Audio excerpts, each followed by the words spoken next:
авторские игры у нас игра. Кескин Васильевич Прудецкий, он все делает, эти игры. Это щелчки называется. Игра называется Кот. Есть игра Оладьи, вот якутские игры настольные тоже. Ага. Так, игра есть Текимтас. Собираешь палочками камни, перекидываешь противнику. Тоже командная игра, вот так кидаете. Игра есть Мост Далага. Ага. Сюда ставите шарики. Попробуйте. Умеете, да? Ага. Поднимайте вот, вот так. Ага. Так.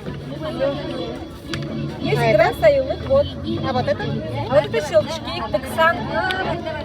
Вставляем и тоже друг против друга играем. Так, кидаем. Щелчки делаем.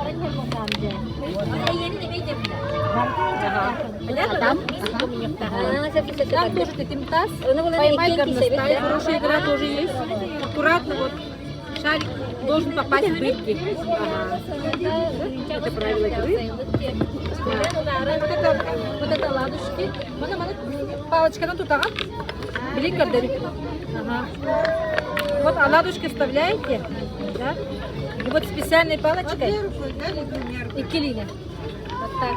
О, молодец. Ага. До конца. Вот эти. Ага. Спасибо. Ага.